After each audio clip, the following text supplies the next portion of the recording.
اسیاں پہ شرمسار ہوں توبہ قبول ہو جاسوس دل. بسم اللہ الرحمن الرحیم. رب اشرح لی صدری ویسر لی امری واحلل عقدۃ من لسانی یفقہوا قولی.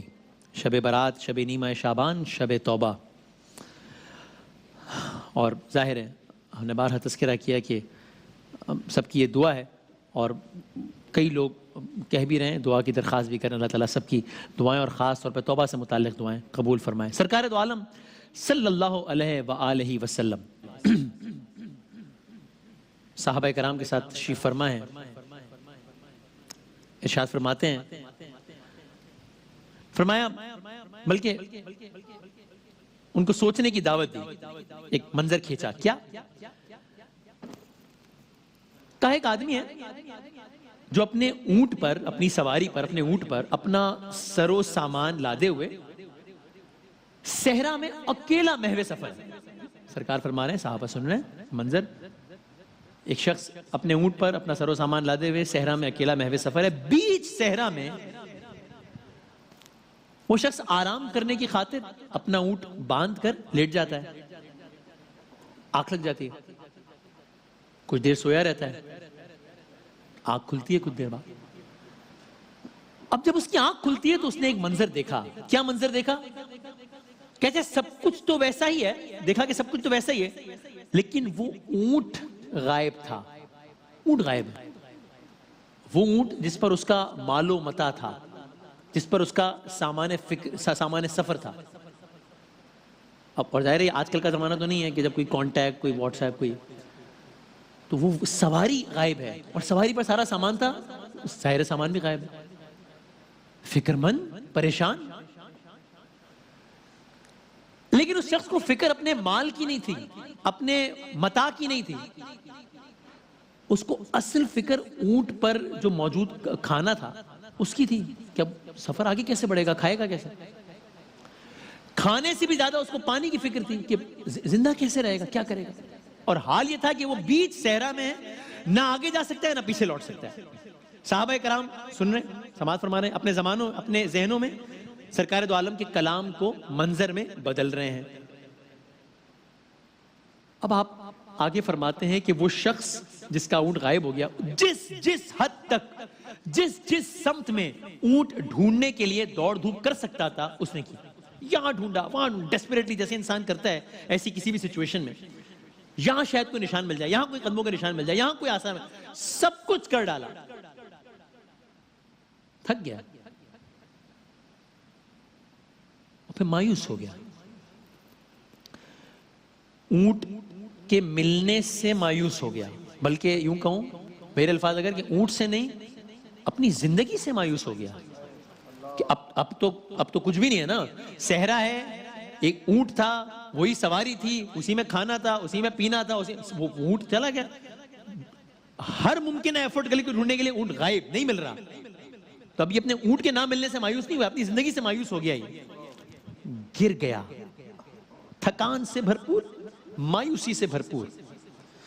اور مایوسی کی انتہا کے ساتھ ساتھ یہ سوچتے سوچتے، بلکہ اس یقین کے ساتھ سو گیا کہ یہ زندگی کی آخری نیند ہے، اب زندگی کا کوئی آثار ہی نہیں. سو گیا. آپ کے ذہن میں ہے کہ سرکار دو عالم میں واقعہ سنا رہے ہیں صحابہ کرام سے، اور ایک ظاہر سے نتیجہ نکالنا ہے اس سے. فرماتے ہیں پھر یہ ہوا کہ اب یہ مایوس شخص سو گیا، اچانک پھر کسی آواز سے اس کی آنکھ کھلتی ہے اور سامنے ایک منظر دیکھتا ہے. کیا منظر دیکھتا ہے؟ وہ اونٹ اس کے سامنے کھڑا ہوا. یعنی جس طرح میں نے عرض کیا کہ اونٹ کے ملنے سے مایوس نہیں ہو گیا تھا، زندگی سے مایوس ہو گیا تھا. تو اب اگر اونٹ میں نہیں مل گیا اس کو زندگی واپس مل گئی. اس نے اونٹ کو کھڑا نہیں پایا، اس نے اپنی زندگی کو سامنے کھڑا پایا. تو ظاہر ہے موت کے منہ سے بچ کر نئی زندگی پانے والے اس صحرائی کے منہ سے بے اختیار نکلا، یا اللہ تیرا شکر ہے. اب سرکار دو عالم صلی اللہ علیہ وآلہ وسلم نے صحابہ کو متوجہ کیا. وہ سب کے سب اس منظر سے واپس آئے. سرکار دو عالم گویا ہوئے، سوال کیا. سارا منظرنامہ بتا دیا، تو بدو اب گفتگو کر رہے ہیں، سوال کر رہے ہیں. سوال کیا؟ سوال مفہوم. اچھا یہ بتاؤ کہ اس صحرائی کی خوشی کی اس وقت کیا انتہا ہوگی؟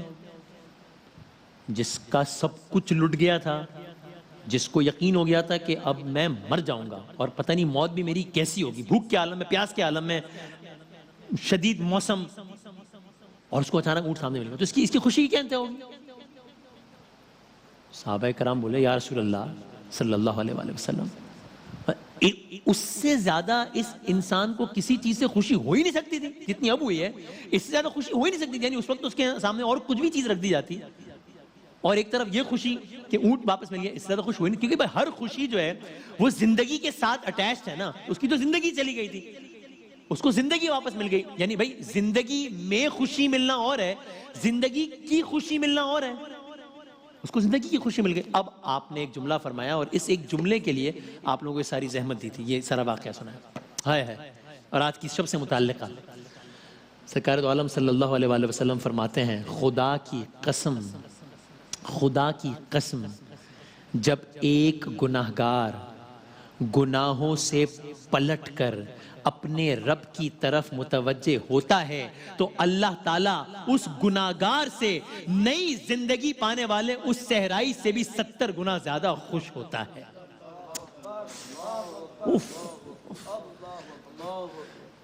آپ سوچئے تو صحیح کہ اس صحرائی کی اس میں خوشی کا کیا عالم ہوگا جب اس کو اونٹ واپس مل گیا۔ ہم کبھی بھی نہیں دیں بالکل مایوس ہو جاتے ہیں اور کوئی چیز مل جاتی، ہم کہتے ہیں نا ہم لفظوں میں بیان ہی نہیں کر سکتے۔ سرکار دو عالم کہہ رہے ہیں جب کوئی خداوند تعالیٰ کی طرف پلٹتا ہے، توبہ کرتا ہے، اس صحرائی کو کتنی خوشی ہوئی تھی، اس سے 70 گنا زیادہ خوشی ہوتی ہے خداوند تعالیٰ کو۔ میں نے علماء کرام سے پوچھا اور انہوں نے مجھے علم اضافہ کیا، بتایا کہ جب عام طور پر جب لفظ 70 استعمال ہوتا ہے ان معنوں میں تو پھر وہ اٹ ڈزنٹ مین 70، وہ پھر انفینٹی کے معنوں میں کاؤنٹ ہوتا ہے، انکاؤنٹیبل ٹائمز۔ 70 سے مراد خوش ہوتا ہے کہ میرے بندے نے میرے دامن رحمت میں پناہ ڈھونڈ لی ہے۔ اس کو تو اپنے بندوں کا پلٹنا ہی پسند ہے۔ ایک اور واقعہ سنیے، سرکار دو عالم صلی اللہ علیہ وآلہ وسلم جا رہے ہیں، درخت راستے میں آتے ہیں، ایک ایسا درخت ہے جو خزاں رسیدہ ہے، تو سرکار نے اس درخت کو ہلایا، مفہوم اس درخت کو ہلاتے تو کیا ہوگا، ظاہر ہے ڈھیروں پتے جھڑنا شروع ہو گئے اس درخت سے۔ صحابہ کرام منظر دیکھ رہے ہیں، درخت ہل رہا ہے، پتے گر رہے ہیں۔ اب سرکار کے تو سمجھانے کے انداز ہی نرالے ہیں، وہ سمجھاتے تھوڑی تھے، ذہن بدل دیتے تھے، ذہن تھوڑی بدلتے تھے، سمت بدل دیتے تھے، دل بدل دیتے تھے، اس طرح بدل دیتے تھے کہ گناہوں کا کرنے والا گناہوں کو روکنے والا بن جاتا تھا۔ ہائے اب ایک جملہ کہا، کیا کہا؟ کہا خدا کی قسم جب کوئی توبہ کرتا ہے، جب کوئی شخص توبہ کرتا ہے تو اس شخص کے گناہ ایسے جھڑتے ہیں جیسے اس خزاں رسیدہ درخت کے پتے تمہارے سامنے چھڑ چھڑ کے گر رہے ہیں۔ ہائے آگے سنیے، فرماتے ہیں دو بوندیں ہیں، دو بوندیں ہیں جو اللہ تعالیٰ کو بہت محبوب ہے، اس سے زیادہ کوئی بوندیں محبوب نہیں۔ بڑا ہی انٹرسٹنگ سی بات، سرکار فرما رہے ہیں دو بوندیں اللہ تعالیٰ کو بہت پسند ہے، یعنی آگے فرمایا یہی دو بوندیں ہیں کہ جن کے زمین پر گرنے سے پہلے اللہ تعالیٰ اس شخص کے گناہوں کو معاف کر دیتا ہے، زمین پر گرنے سے پہلے اس کے جسم پر جہنم کی آگ کو حرام کر دیتا ہے۔ یا رسول اللہ کون سی؟ صلی اللہ علیہ وسلم، ایک قطرہ ہے یا ایک بوند ہے شہید کے خون کی بوند، شہید کے خون کا قطرہ، کہ ابھی وہ زمین پر نہیں گرتا مگر اللہ تعالیٰ اس کے گناہوں کو ختم کر دیتا ہے۔ اب اور اشتیاق ہوا ہوگا، میں اپنے انداز سے اگر سوچوں تو یہ اب دوسری بوند کون سی ہے، دوسرا قطرہ کون سا ہے جو اس قطرے کے پیرالل آ کے کھڑا ہو رہا ہے کہ شہید کے خون کے قطرے کے برابر ہے۔ کہا دوسرا قطرہ اس نادم اور اللہ کے حضور لرزنے اور گڑ گڑانے کے دوران آنسو کا قطرہ ہے کہ جو زمین پر گرتا نہیں ہے اور اللہ تعالیٰ اس کے گناہوں کو معاف کر دیتا ہے، چاہے وہ قطرہ مچھر اور مکھی کے پر کے برابر ہی کیوں ہو۔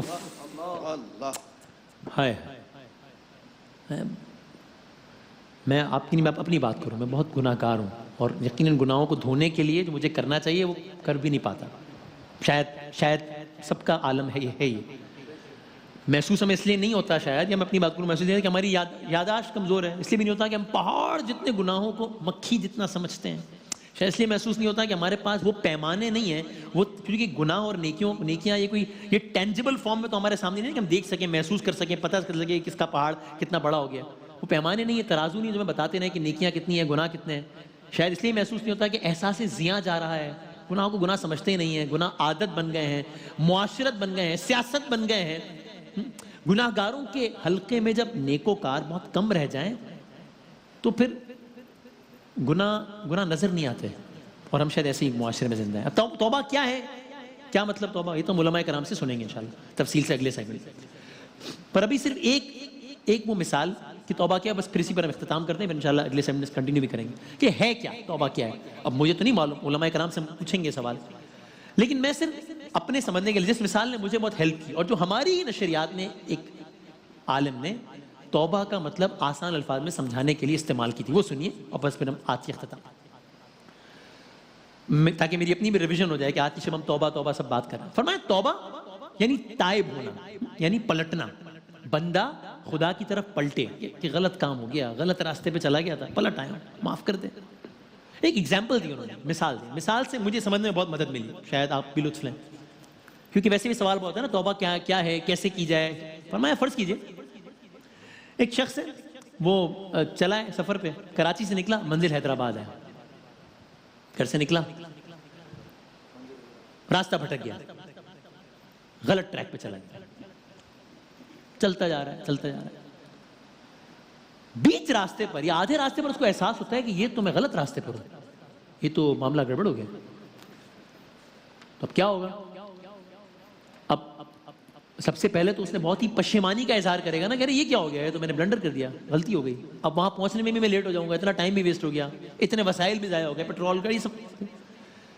مگر وہ یہ بات جانتا ہے کہ صرف ریگریٹ کرنے سے، صرف پشیمان ہونے سے، صرف پریشان ہونے سے، پھر صرف نادم ہونے سے کام نہیں چلے گا، اس لیے وہ کیا کرتا ہے، اگلے میں گاڑی موڑتا ہے اور صحیح راستے کی طرف چلا جاتا ہے۔ ٹھیک، یعنی انہوں نے مثال دی کہ بھائی فرض کریں کہ ابھی آدمی وہیں کھڑا ہے، بیچ ہائی وے پر کھڑا ہے، راستہ بھول گیا، اب اس کو بدل کے کہ راستہ بھول گیا، وہ کھڑا ہے اور وہ صرف کھڑے رہ کر افسوس کرتا رہا، یار میں غلط راہ پر آ گیا، یار میں غلط راستے پر آ گیا، اور گاڑی نہ موڑے، تو بھائی اس فائدے کرنے کا اس کا فائدہ ہی نہیں ہوا نا، کیونکہ عملاً تو وہی کھڑا ہے نا، واپس تو پلٹ نہیں رہا، تائب نہیں ہو رہا، توبہ نہیں کر رہا۔ فرمایا اسی طرح اگر کوئی شخص صرف توبہ کا ورد تو کرتا رہے کسی بھی الفاظ میں، مگر اپنے رب کی طرف پلٹنے کا ارادہ نہ کرے، یعنی دوبارہ اس راستے پر نہ آنے کا ارادہ نہ کرے، یعنی دوبارہ گناہ نہ کرنے کا ارادہ نہ کرے، تو توبہ ادھوری ہے، توبہ ادھوری ہے۔ یہ مجھے بہت مدد ملی ہے مثال سے، تو میں نے اس لیے آپ لوگوں سے شیئر۔ اللہ تعالیٰ انشاءاللہ ہم سب کو آج کی اس شب میں صحیح توبہ کرنے کی توفیق عطا فرمائے انشاءاللہ۔ اگلا سیگمنٹ ہے ہمارا انشاءاللہ، اور پھر ہم ایک سیگمنٹ پھر آئیں گے اور اسی گفتگو کو یہیں سے ربط دیں گے انشاءاللہ۔ بریک کے بعد دوبارہ حاضر ہوتے ہیں۔